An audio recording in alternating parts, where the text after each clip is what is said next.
Welcome to the first episode of All About the Experiences. I am incredibly excited to start this new journey of discovery through this podcast. I have decided to launch my podcast today for two reasons. The first reason is it's a very special day. My late mother, Jean Lindsay, she's a Juneteenth baby. She was born on June 19th, and I know for a fact if she was here with me, she'd say, Shay Shay, that's my nickname, are you doing this for me? And of course I am. This woman has supported me through so much, and this is just another journey or another trip in this long journey, I should say. And I feel honored to be able to do this on her birthday. And I also mentioned that it's Juneteenth, and my mom was a big supporter of Juneteenth, obviously, because it was on her birthday. But beyond that is because of what Juneteenth symbolizes. And if you're unfamiliar with Juneteenth, Juneteenth is a day that is recognized in the African American community that slavery in it, and we're celebrating the culture and the achievements of African Americans. So for those two reasons, I felt like it was very pointed to launch this next step in my journey, and I appreciate all of you being here. A lot of people have asked me, what is all about the experiences? And to be honest with you, when people would ask me, I wasn't even sure what it was. And I can tell you where it came from. It literally came from a conversation that I was having with some of my dear friends and colleagues that are also in the meetings and events space. And we were basically sharing just different ideas and challenges that we were having when we were dealing with a lot of our different events. And just kind of out of frustration as we were going back and forth, I said, all of the minute details are really important to us and we know all about it. But when you have someone that is engaging in a meeting or an event, at the end of the day, it's how they feel. It's the experience that they have. And I said, hashtag all about the experiences. And that's when it was born. So with that being said, all about the experiences has come along with me as I've done site visits, I've done travels, and honestly, anything that I have been able to engage with over social media. We all know the power of social media and what it is to be tagged in something or to tag a concept or idea. And so that's where it's begun. And so if you had to ask me now, I'd have to say all about the experiences is definitely, it's comprised of all of my professional and my personal experiences, which is my lifestyle. So I have to coin it as a lifestyle brand. The other question that I was recently asked, I was so fortunate last week to be on a dear friend of mine, Russell Edmond. He hosts a radio show on air with Russell of Hotels, and it is hosted on LA Talk Radio. And he allowed me to join his platform to launch my brand and to bring it to a more global audience. And so I was so fortunate to not only have this platform to do this on, but also his mentorship through this process.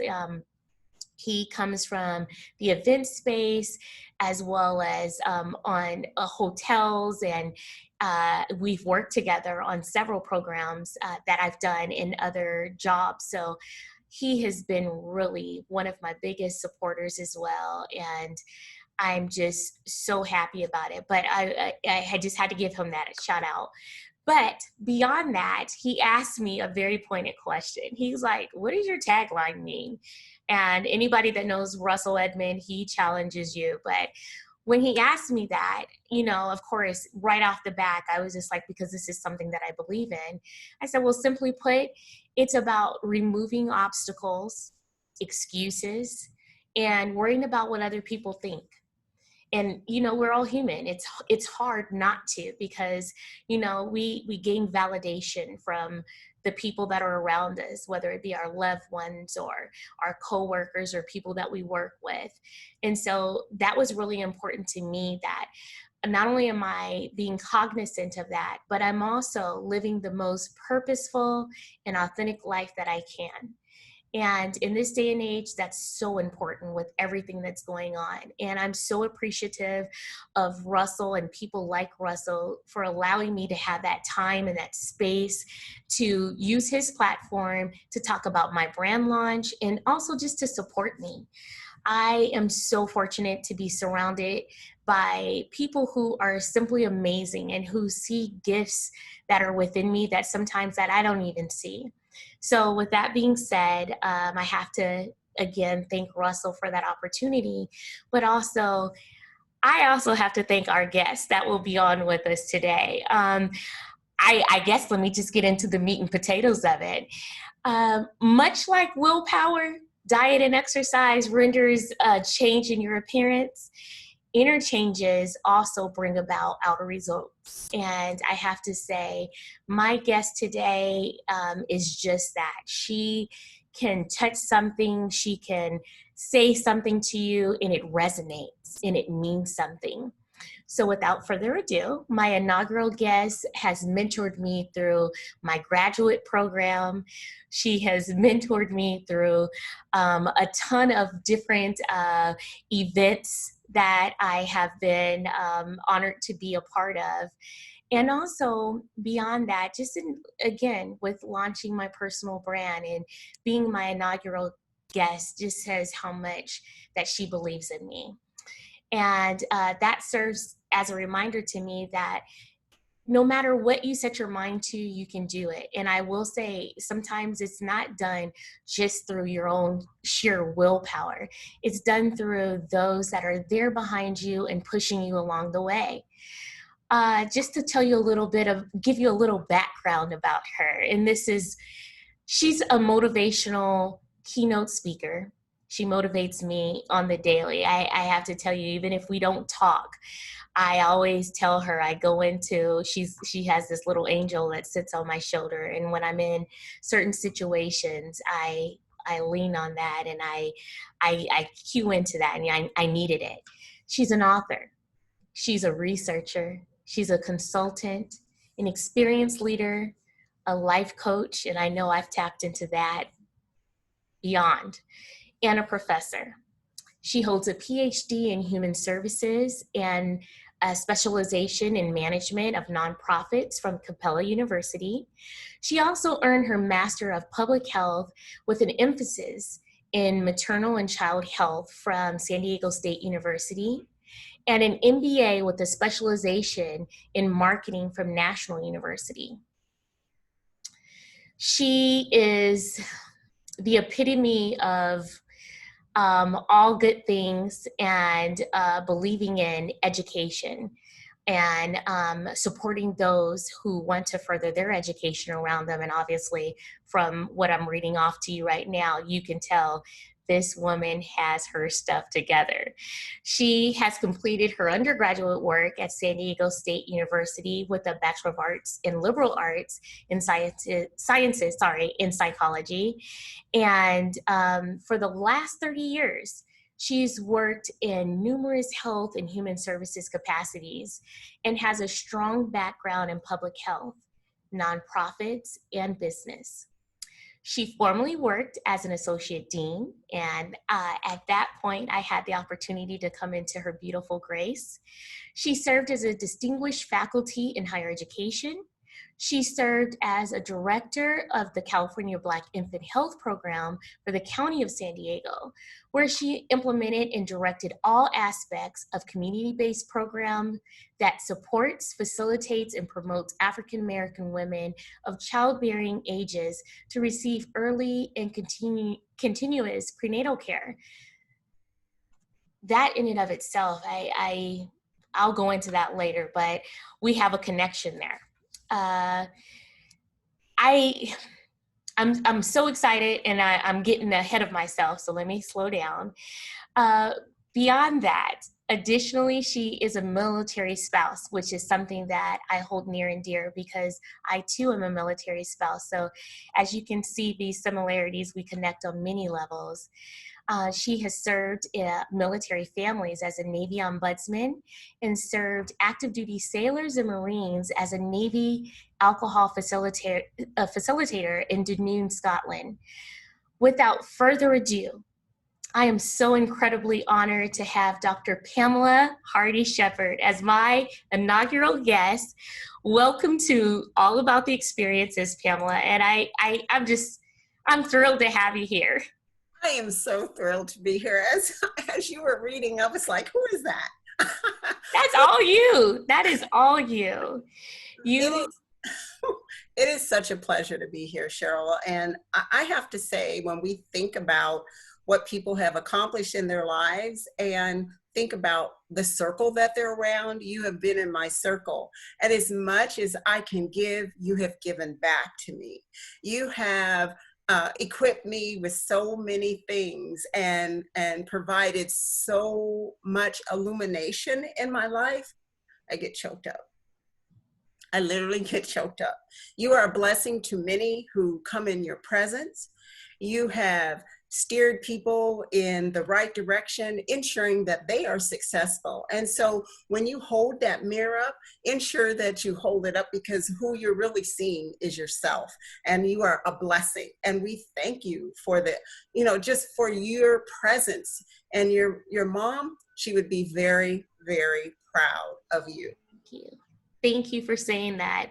I was so pleased. I'll never forget the first time that I was able to even introduce you to my mom. And we sat down and we had a love fest. And my mom, she told me not everyone knows this, but my nickname is Shay Shay. And she was just like, Shay Shay, these are the type of women that you want to surround yourself with. People who are positive, people who want to see you propel yourself forward, and you have a great village, and you're at the head of that village, Pamela. I am so blessed and so incredibly honored to have you in my life. I really am. And even today, you're here without question. When I asked you, would you consider being my first guest, you said yes. I was just like, yes. Absolutely. I'm so Absolutely. appreciative. I want to see you succeed. When we think about the people that are in our lives. And one thing I learned from San Diego State, it was during graduation, it was called We Lift as We Climb. If you are lifting and you are not pulling that arm up and bringing somebody else and bringing them up around before you, we are not doing what we're supposed to do. So we need to continue to lift as we climb. That's what you do. That's what I do my best to do. And it makes life so much easier, because you cannot get out of this life or put into it all by yourself. Somebody has spoken into your life. Somebody has said words, good, bad, or indifferent, because sometimes even the ones that speak negatively into your life actually foster things for you to do. At least that's what's happened in my life. So even if you've spoken wonderful things or you said something negative, for me, it has always been, okay, well, I'm going to prove you wrong. And I would actually go and do exactly what you told me I could not do. So, people, actions speak louder than words, but words and deeds and actions, they foster not only in my life, your life, but in the lives of young people and anyone, basically. So we don't get through this by ourselves. You're absolutely correct. And I speak, anybody that knows me personally, they know you, whether they've met you in person or not, because I speak on you all the time, because you're my source of inspiration. And so with that being said, what is your source of inspiration? What inspires you? What pushes you to have all of these accolades? I mean, and I was just speaking to your academics. You have so many, you are so multifaceted. And you know how some people will say, well, you're the master of all these, or you do all these things, but not the master of one. Don't quote me on that. But you do things, and it's made to look so simplistic, and it inspires me. I know I won't go into where we work together, but we work together. And there were a lot of times that, I was working on my MBA and being a mom and a full-time student and working full-time. And I was facing some real challenges. And I can remember going into your office and looking at all those degrees on the wall and saying, she did it, I can do it. She did it, I can do it. So you tell me, what inspires you? Well, I know for sure that God is in my life. I can't do anything without faith and hope. God actually lays the foundation for me. Yes. I have gone through so many things in my life, and notice my word is through, because there is no testimony without the test. Mm. So if everything went perfect in my life, I would not be standing here, or sitting here actually, and telling you what gets me through. I read a lot. I read a lot of inspirational books, go to different webinars, and I listen to people's lives. And if they can get through, just like you said, for me, then I can get through too. And I'm not a quitter. I'll give you an example of this. One year we went to Jamaica, and I was with a group of women, and it was called Sisters Jamming in Jamaica. And we went to climb the 500-foot waterfall. And you had to climb it barefooted, and you had to hold on to the person in front of you and the person behind you, people you didn't even know, right? So you had to depend on them. And I was like, oh my gosh, the rocks were slippery and you had to trust. And so one woman said to me, well, you can go on out, you can go climb the stairs. And I'm like, I'm not climbing the stairs. I don't care if I die trying to climb this waterfall, I'm going to get to the top. And that's been who I've been my entire life. You cannot tell me what I cannot do. I'm going to try and try. Even if I have to try 50 times, I fall down, but I can get up. Get And back. and I think that's what happens with people. A lot of times they fall down. They don't want to get up. Get up, dust yourself off. Your hair may look funny. You may feel dirty, but dust yourself off and try again. And I think it's a little thing that my daughter had put on a t-shirt. It's called fail forward. So you fail, you fall down, you get up, and you keep moving. Absolutely. So important, because I think sometimes, and I think about this with my own children, we put a lot of pressure on ourselves and even our children, because we want them to be inspired. We want them to be great, and we want them to be successful. But in that success, like you said, you have to fail, or else you won't know what the difference is. And so I wholeheartedly agree with that. And even though sometimes failure doesn't feel great, but when you rebound from that, oh my goodness, it's so rewarding. It really, really is. And I think the way that I was raised has a lot to do with it. Being a baby boomer and being, I'll just say, 65 years old. No one would ever believe that. Can I just say this? You are absolutely gorgeous. You being 65 years old, I came up in a time that was totally different. I believe that who raised you, where you were raised, regionally, all these things play a role in how you will succeed. And I think a lot of times when we give children a lot of stuff, Right. they don't have to learn to figure it out on their own. I think going through everything that I went through in my life, well, there was times we didn't know if we were going to eat. So we got inventive. We go pick the apples off Miss Martin's apple tree. And I have to tell you, to this day, I don't care about apples. We've had them fried, we've had them boiled. You know it, but it sustained us and it made us appreciative of what we have. So anything in your life, you go into it with gusto. And even if you fail, you get up and say, well, that didn't work. What is my next strategy? How can I figure this out? And you're always trying to figure out things. And so you just ask a lot of questions. Sometimes, even when you ask questions, people don't really want to tell you the answer. So you just keep going. You never stop. You never let anybody stop you. This is your life. This is where you're supposed to be. You have a purpose. You were brought to this earth for a purpose.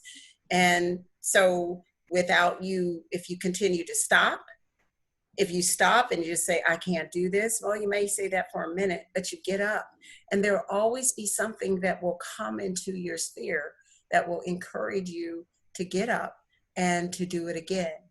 And, somebody may say a kind word, or somebody may smile at you, whatever it takes to get it done. I smile at people that don't smile back. That's okay. But maybe there will be somebody that will smile back. And this is a true story. When I was an undergrad at San Diego State, I used to walk on campus every morning. I'd get there about 6:00 in the morning. And there was this woman that used to sit on the bench. And every day I'd walk past her and I'd say, good morning. And she wouldn't speak. And I was like, So I'd walk past her another day, good morning. She wouldn't speak. It took an entire year. And most people say, well, she didn't speak to me, forget it. But I was determined, I'm going to make her speak. And guess what? Right. One morning I was walking by and I said, good morning. And I kept walking because she never said good morning. She said, good morning. I stopped dead in my tracks. I Victory. couldn't believe it. But the thing is, we don't know what's going on in other people's lives. So true. And so I don't know. I was just determined I'm going to keep speaking to her. Then it just became a natural thing. And I guess she said, let me speak to this girl so she can be quiet. But she spoke. And that's how I look at life. Just keep Absolutely. going. Well, I have to tell you, you said something that resonated to me is living that purposeful life. And that's something that I aim to do, something that I encourage my children to do. And sometimes when you're trying to live that purposeful and that authentic life, you're not really sure what it is, because let's face it, life is it doesn't necessarily have a roadmap to it. And I know, and I just want my listeners, I can't believe I have listeners. I love this. I want my listeners to know just kind of our background and how we met. And real briefly, I can say, I was the person that was helping onboard Pamela onto the position she was coming on to, where we worked together at an institution of higher learning. And I was so pleased. I was getting comfortable in my own position and learning to kind of streamline the onboarding process. But I can honestly say, sometimes you just click with people, and you don't even have to be face to face. I mean, just like now, how we're doing this whole podcast, we're not even in the same room, but the energy and the synergy that's between us is definitely felt.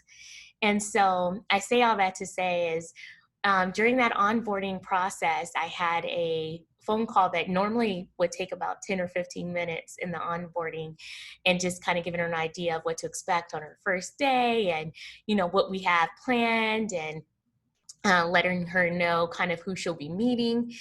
And that conversation turned into, I think, what was probably well over an hour. But I was so excited. And that phone call, I believe, took place on a Friday. I couldn't wait for the weekend to get past so that I can meet this incredible woman.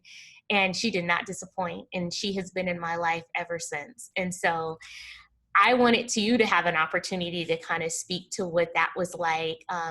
It's hard for me, and you always tell me this, like, no one can sell you better than yourself. But I find it difficult for me to talk about myself. But I feel like the reason why I'm here, where I am right now today, is because you've had a hand in it, and you've encouraged me, even when I didn't want to push forward. I was scared. And I know one of the things that I've learned is that fear is what keeps us in this space where we may be physically able to do something, but if you fear something, you won't move forward. And you've helped me squelch a lot of fears that I've had, whether it was furthering my education, I didn't get a good grade, or I had to repeat a class. You said, okay, like you said earlier, do it again. And I'm here to help. And I had to learn how to reach out for help and do something that was out of my comfort zone. And I'll let you speak a little bit to that, because the words that you gave me were so impactful and so powerful that it prompted me to go far beyond what I thought I could possibly do in that space, not only for furthering my education, but also furthering my career. Well, it's funny because I can remember back when I just said, I would just be happy with an office job.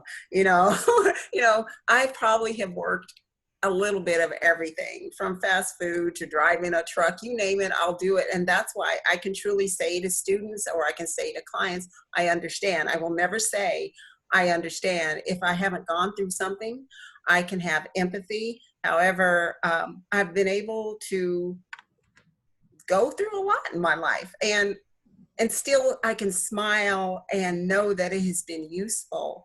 And I think coming to the organization and first of all meeting you and having that connection, there is a synergy and an energy that people put out. It is like a huge billboard that we wear, and whether it's in our voice, the way of cadence of our voice, there is, it shows, and you don't have to speak a word. It's just like walking into a room, and you walk into a room and you're like, something's not right in this room. It's the energy that people put out, and they wonder why things happen to them, because it's what you put out. What you put out comes back to you. What you focus on grows. And so when we look at whether it's higher education or it's our personal lives, that those are the things that matter. And no one wants to be around somebody who is negative. I mean, what does that help me? How does that help my life? How does that get me up off the floor? And so when I met you and we had that conversation over the phone, I couldn't wait, because we connected on so many levels. We talked about book clubs. It ran the gamut what we discussed. And so coming to that organization and meeting you, you equipped me well, because any organization you go to, they have a culture. And whatever that culture is, it isn't written in the handbook. So you quickened me to the culture. There's these things, those things. And it doesn't matter how smart you may think you are, there's things that you may miss. And you are always there to support that. And I am so pleased. And yes, it has been a give and a take. It is not just me giving. You gave so much to me. And so when I think about doing a presentation, whether it was a PowerPoint or whatever that, I had to do, you were there. You were there. And yes, when it was, I became your official mentor. And when you're saying, I don't know if I can do that. And I was like, yes, you can. I've watched you in a room. And we laugh about this, but I talk about, how to work a room. And when I say work a room, not in the negative sense, but in a positive sense, that you have this capability, a gift, that whenever you meet somebody, you meet them where they are. And you remember all of the amazing details about them, because people, when you meet them, they really want to know about you. So right. when we teach students to actually network with people, it is not receiving a card. It's what about those people? What about them? Because you're trying to learn about them. So I've watched you work a room with the highest of, whether it's a president of a university or somebody who is a student. You meet people where they are, and that's really what people want. And that's what I teach. And it's what I've always known, whether you are the janitor, the street sweeper, or you're a CEO of a company, it is about respect and dignity. And so I think about, I had students one time, I said, you come to class every night, and you pass people, somebody in the lobby or whatever. What do you know about them? I said, you're going to be in human services or public health or what do you know about that individual? So I created this assignment for them to go figure out who these people were and find some information about them, whether it was counting the number of stairs to be able to evacuate, to know your surroundings and who is in your sphere. And they thought that was like one of the most amazing assignments ever. But the thing is, you need to know who's in your sphere. It isn't just about you going to school to get your education. You pass people. Do you speak to the guard? Do you know his name? No. Okay, well, good. Go learn his name. I love that about you, because even where we were at, everyone knew who you were. I mean, obviously, for the obvious reasons, you were just absolutely beautiful, but you have this presence about you. And I'll never forget when I came back home and I was talking about you, I was just like, she's regal. And you know what it is you have this self-assurance. You have this ability to draw people in. And like you said, what you put off, you get back. And I was drawn to you. And it encouraged me, like you said, to speak out and do things and to connect with people. And I can think of one, we talk about this a lot, but I can think about one time in particular when you were preparing for one of your amazing presentations. And she had to do this presentation. She did it online, I think at least twice, and then in person 3 times back to back. So with that being said, let me just say, I mean, I'm sure you all can see this and hear this now. She's very dynamic. She knows how to read her audience. And I sat there and I learned something new every time she did the presentation. I saw that even though the room changed each time that she presented, there were different people that were before her. She was able to clue into all these different people and give them something anecdotal that they could grab onto and be drawn into.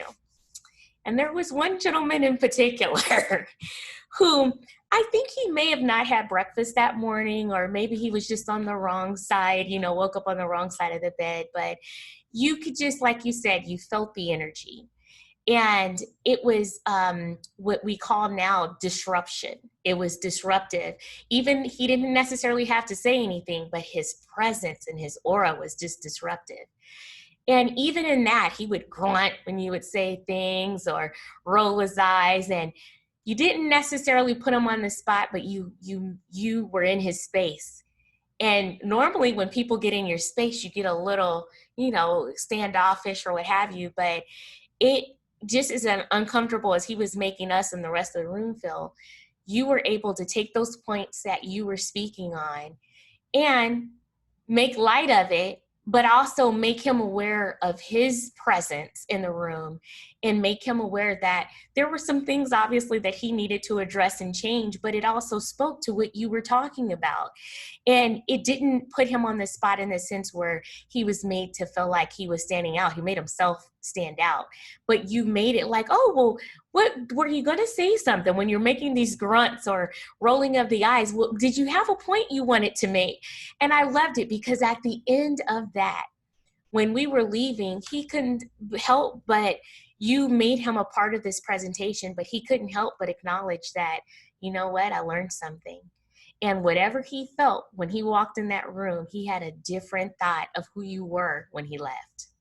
It is so absolutely true. I mean, as a professor, all your students aren't going to love you. Excuse me. They're not going to love you or even like you or like what you're saying. And in spite of that, you cannot bring your bias. You have to be able to encounter students where they are. And that's where he was. And so when you teach face to face, you have this great ability to be in the space with students. And when you teach online, the opposite of that is the words, your word choice. And you can actually create that by the words that you use and the cadence. There is a cadence because when you read a book, when you think about it, you can read behind the words. Well, students have that capability of reading behind the words. And so you have to be cognizant of how you speak. And it's just like as we're speaking, there's a cadence to your voice and there's intonations and voice inflections. And it goes the same when you're in an online environment. Students are so smart. They have the PhD in just listening to whether you care or not. And if a student knows you care, they will, and they know that you want to see them succeed, they will even work harder. And it's so funny, I just got this post from a student who, I was her professor as she was working on her bachelor's degree. She is now working on her PhD, and they still keep me informed. And I have 5 students that way, and it just melts my heart because we are to lift as we climb, even if you speak a little into their lives. And I've had 2 professors. It's just like when you're growing up, you have your favorite teacher. Yes. Mrs. Rock was mine. And then you, of course, you know that. But your favorite teachers. And these individuals make such an amazing mark on your life. I had a professor at San Diego State. His name was Dr. Toombs. And, in the class, Dr. Toombs would make you think critically. And then, I remember going at graduation, getting my bachelor's degree, and he goes, "What about that master's degree?" And I'm like, "What?" You're I like, am I'm just just getting past this. okay. And I was like, yeah, but I heard him somehow in my conscious mind. I heard him, and there was other people that spoke into my life. And so I remember graduating with my master's of public health, and he goes, what about that PhD? I was like, isn't this good enough? So, and so then, I decided, because yes, I'm running a nonprofit, I need to learn what it is to ensure I know about business. I knew some things, but I didn't know enough. So I decided to go to National University and get my a master's of business administration. And there was a professor there named Dr. Goldberg. And he said, are you going to get your PhD? I said, what is it about this PhD? He goes, Pamela, you can run circles around those individuals, but until you get that doctorate degree, you are not the professional. You are not the expert. You are the expert, and you're telling PhDs what to do. And I heard him. And eventually, after getting 2 master's degrees, I said, okay, it's time to get a PhD. And, it was one of the best things I have ever done in my life. But no, let me tell you what the best thing I've ever done in my life. The thing that means the most to me that I've been able to do in my life is raise 3 children to adulthood and to be amazing citizens. No job, no degree, and no amount of money compares to that. It is raising them and looking at them. I have 2 daughters who are teachers, and I have a son who's a graphic artist. And I can remember my son, I was trying to tell him as a young kid, you can be an artist. And he goes, no, I can't. I can't be an artist. And he went and spent 10 years in the United States Navy, bless his heart. And I'm glad that My shipmate. that experience helped him, and he came back, and that is what he's doing.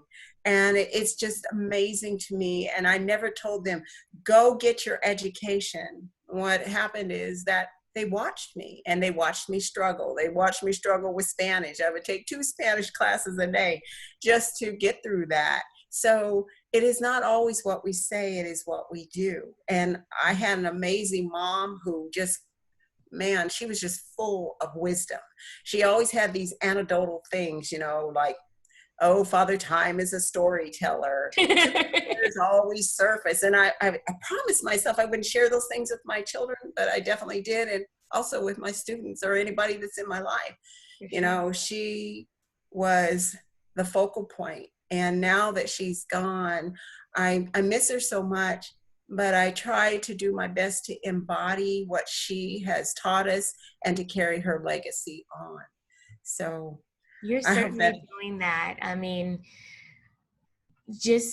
I know what you are to me. And I know before my mom passed in 2015, but before she passed away, she had an opportunity to meet you, and we spent time together and we talked, and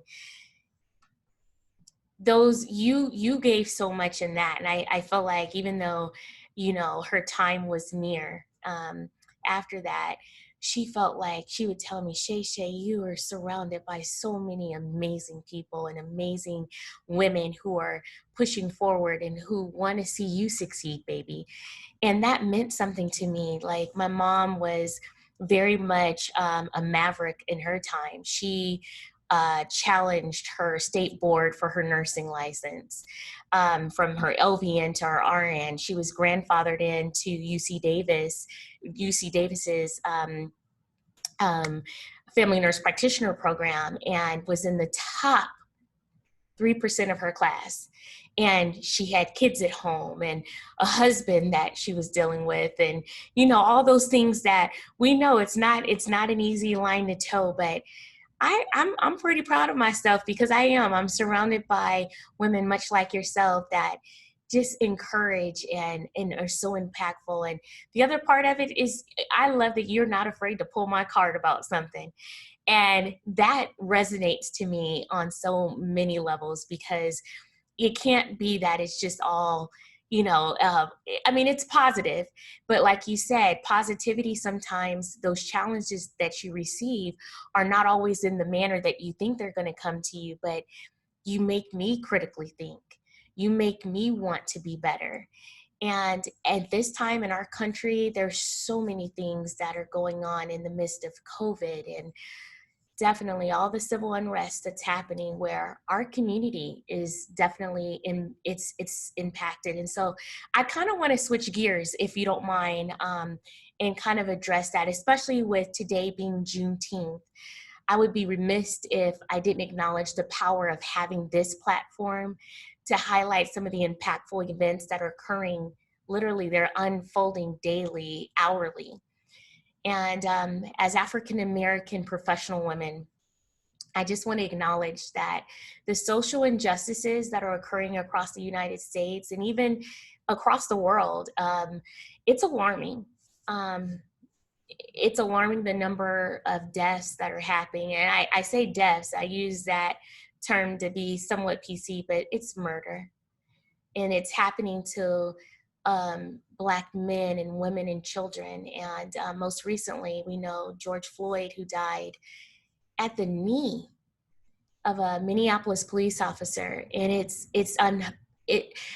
I was watching his services online, and when we had the moment of silence for the amount of time that knee was on his neck, 8 minutes and 46 seconds, it's alarming. It enrages you. It makes you feel like, is this really happening in our land of the free, if you will? And unfortunately, this is not a contemporary issue at all. It's rather, I would say it's an issue that's been steeped in over 400 years of injustices against African Americans. And racism is real. It's very real. It's systemic. And I hold my babies tighter. I have a son that's 15, and I have a daughter who is 24 years old, and she's on the cusp of, starting her own life outside of us. She still lives at home with us, but I don't want her to leave. I'm scared. It's hard to think that when she leaves out that door, and I mean, she's a very capable adult, she's working, and she's finding her way in the world. But what if it's that one day that she's out there and someone sees her as a threat? If one day my son is coming back home from school and he's perceived as a threat because he has his hoodie on, because he thinks he's doing, his style, as he says, it's his swag, and it's an injustice towards him because he's perceived as a threat. And I'm scared, and I don't know what's going to happen moving forward. But I want to pose this question and just kind of get your thoughts, or what your point of view is, or where you see us going as a nation. How do we educate? One of the things that you and I are both proponents of is education, but not just education from the standpoint of, propelling a career, but how can we educate those around us? We are not a threat, not in the way that they think. How can we make that change?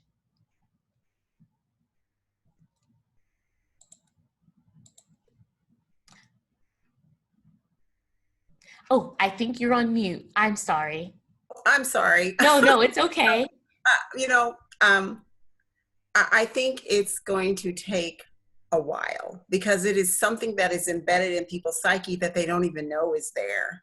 I never thought I would see this again in my lifetime. I thought it would be better for my children and grandchildren, but knowing I have a son who is an adult, that I had issues with going through school, being stopped by police, and I have 5 grandsons. And so I'm concerned about them, but it is like, we have to have the talk, but who else is having the talk? I think that to educate a society that does not know that racism and biases and implicit racism exist, it's going to take a while, because some people say they don't see color. That is the first thing you see when you see me. You see my color, just like you gave the experiences of, being out,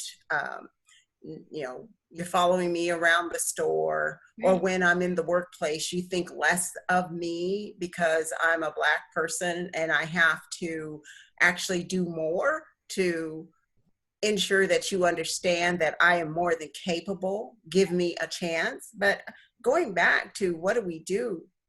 I think it starts in the home. It always starts in the home, but it's going to start with those parents of recognizing that there are differences. When I look at this movement right now, it is totally different from the movement when I was a child, that I would see Black people moving in the civil rights movement, being, dogs being sicked on them and fire hoses. But still, we still have some of that, that same hatred, that same feeling when we see police attacking people, but they're just not attacking Black people. They're attacking anybody that says, hey, let's make a change. Black lives do matter. Absolutely. All lives matter, but Black lives matter too. Absolutely. They matter too. So I think it starts with the education at home and recognizing that there are differences the way people are treated. I can't tell white people to go and walk in my shoes, because that was always something my mother used to say. I complained about not having any shoes until I met a man who had no feet. I mean, it is, I can't tell you to be me for a day, or tell you to be a Black male for a day. So I believe it's going to take time, but it has to be, we can no longer, as Black people say, ask for the right to change. It must be mandated. It must be, this is our given right. Absolutely. We just want justice. We want to be treated, when we say about making America great for who? It's never been great for Black people or Native American people who live on the reservation without running water. It's never been great for other groups, whether they're Asian or Arab or whatever. But I can only speak to being Black. Right. So if we want to make America great, let's make it great for everyone. Absolutely. One of the things that stands out, because I know that sometimes, in higher education, not only in hospitality, tourism, and events, I look around and I see other people that look like me, but there's not a lot of us. And it's not to say that maybe they decided not to go this route. The thing that I recognize more often than not is that when I'm in a room, I want people to see Cheryl. And I know it's easy for people to say, well, I don't see color. Well, yeah, you do. And it's okay.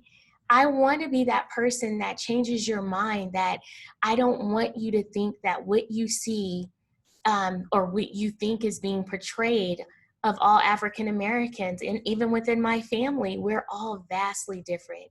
We all bring so many gifts, and I feel like those are the gifts that should be celebrated. I just happen to be African American, but even when I'm engaging with my colleagues and I'm thinking about events and how I move in certain spaces, I hate to say it, but it's even in the back of my mind. How am I being perceived? Is it because something is happening a certain way? Is it because I'm African American, or is it simply because they're being a jerk? I don't know. But with that being said, I think it's really important that these conversations continue, because something has to change. And like you said, I don't know if it'll even change in my lifetime, but I'm hoping that conversations, even like what we're having right now, two professional Black women that are about uplifting not only their community, but the communities in which they serve, that we can be perceived as something different than what you see when I'm walking down the street and you have this preconceived notion of who you think I am. So that's terribly important. I do want to lighten the mood a little bit. I watch on television a lot. I'm a TV addict, I believe. I love to read. You push me definitely into reading, and to not only read for pleasure, but to read for knowledge. But one of the shows that I really love is The Actor Studio. And I don't know if you've ever watched it, but they kind of have these quick fire questions. They can be one word, or let's say a couple of sentences long, but basically it's just kind of asking some off the cuff questions just to get a better idea of who you are. So if you're okay with that, would I you am mind? okay. It's fine. Okay. I promise they're all good. Let me ask you, I mean, we are women that are not with few words, but what would be your all-time favorite word that you kind of gravitate to? Compassion. Definitely. I that should be your middle name. You're one of the most compassionate people I know. Let me ask you this. What is like one of your favorite sounds or noises that you love to hear or that just centers you? Water. Water, the rain, or the ocean. They always center me because I'm not really into the zodiac, but I'm a fire sign. So water calms me. Every night we go to bed with the rain. Ah, it's beautiful. That's what we go to sleep to. Awesome. Okay, the other thing is, what profession, other than what you are currently doing, would you like to do or would you attempt to do? Oh, gee, there's so many. Just one? Throw out two. Okay. Fashion, interior design. And they almost fall in the same thing because I look at interior design as a form of fashion. Maybe a beauty consultant, someone to say, hey, let's frame this, you know. Yeah, it would be in that vein. You know what I think about when I think of you, and you'll laugh when I say this, is photography. And the reason being is like when we're together, we take tons of selfies, or we're at an event, so we're capturing those moments. And you have an eye for making everybody look so good. And I am just so thankful for that because, you know, sometimes as ladies, we'll get caught up in the moment and then it's time when the camera comes out and you're like, oh, no, no, no, I know how to, and you bring it all together. And I look slender in those pictures. I have to thank you for that. It's funny. My hobby is photography, and I do better with people than I do with scenics. Scenics are okay, but I know that everybody has an amazing side. And so when we would go on cruises, I would say, would you like me to take your picture? And they'd say, yes. I said, but you have to do what I say. And they were like, okay. And I'd say, I need you here. I need you to put your hand here. And then when we would take the photo, it would come out amazingly. It would just be beautiful, and it would capture what you're trying to do. Is, you know, when people smile, you Right. smile with your eyes, you just don't smile with your mouth. And so trying to get someone to have that smile in their eyes, and I guess it's because I've always studied people. I've been very, very observant from second grade on. My mother used to say, observe, you may learn something. So I've always took that under advice and started observing people as early as second grade. I love it. Well, as we start to wind down, and I have one more. I mean, just in light of everything that's going on with COVID-19, and, you know, I have to acknowledge lives that have been lost as a result of this pandemic, and also how we've had to pivot, you know. Just whether it's in our personal lives or professional lives, as you can see, like normally you and I would be face to face, but we're doing this via Zoom. And this is just undoubtedly a time that causes great stress. And normally the things that I would do to relieve stress would be like to go have a massage or a facial or go out to a restaurant, have a good dinner or something like that. And ironically, stress spelled backwards is desserts. And so I've been taking in a lot of that too. Let me ask you this. What is your favorite dessert? Oh gosh, I don't have one. I am not a sweet person. I'll eat it, but right now it is that popcorn with the chocolate on it. I would, what is that, Papa Lapa? I don't exactly remember what the, but I would say if I had to pick one, it would be that. But I'm not a sweet person. I'm more salty. I like things with salt, Gotcha. unfortunately. Yeah. I'm kind of in between. So kettle corn really works out for me. You and I have a love of popcorn together for sure. Kettle corn is it's my jam. It's sweet and salty and crunchy. It's my jam. I love it. I just want to thank you so much, Pamela, for being my inaugural guest, being here to support me in all of my endeavors. And this is just one of the areas that you have supported me and lifted me to. You have just played an enormous role in my life, and I can't imagine not having you in it. They say you meet people, I think you even told me this, for a season or a reason. Correct me if I'm wrong. How does this go? I'm never good at quoting things. You said you always have people that come in your life for either a reason or a season, yes, right? that too. Okay. People come into your lives for two things. Either they come to get a lesson or to get a lesson, or both. And you're not wrong. There's everything when you talk about pivots, and we talk about there's a season for everything. Even when things don't go your way, and or you think that this isn't working out, when one door closes, a window will open. And and so when you talk about what do you do to de-stress, you go within.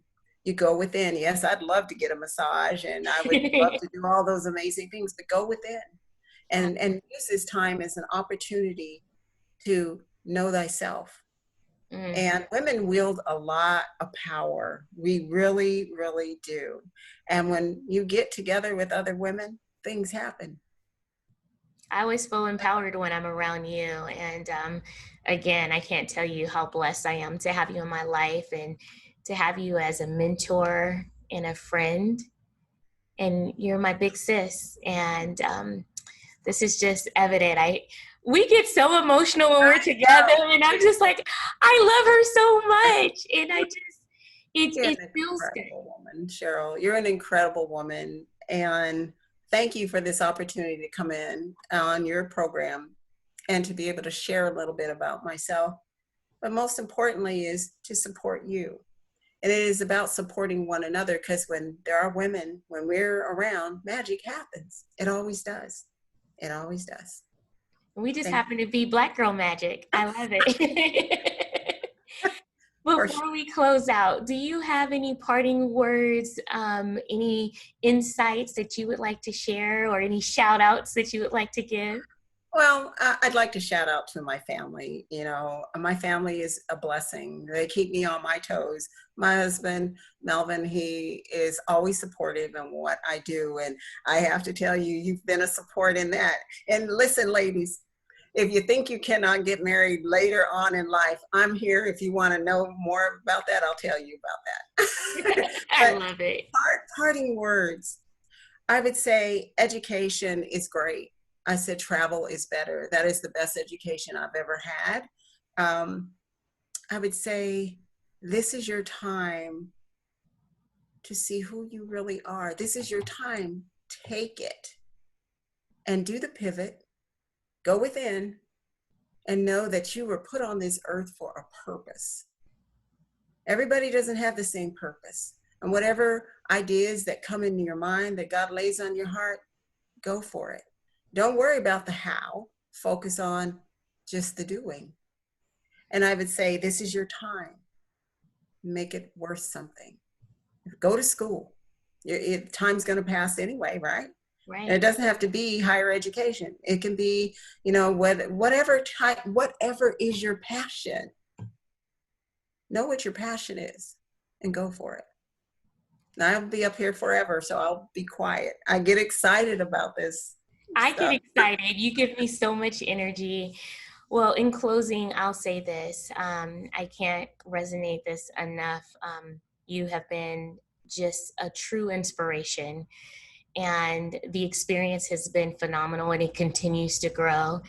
And piggybacking on what you said is that live in that moment and live the most purposeful life that you possibly can, and let it be all about the experiences. So on that note, we'll go ahead and close out, but again, thank you so much for being my inaugural guest You're so and a welcome. dear, dear friend and supporter. God bless you. God bless you.